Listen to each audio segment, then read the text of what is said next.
अपना हाल न देंदा हा, वो मैडे हाल ते खिलदा हा।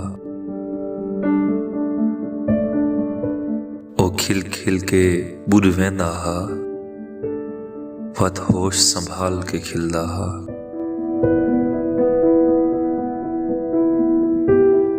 मेरे मोए होए माल को देख करें, मेरे मोए होए माल ते खिलदा हा।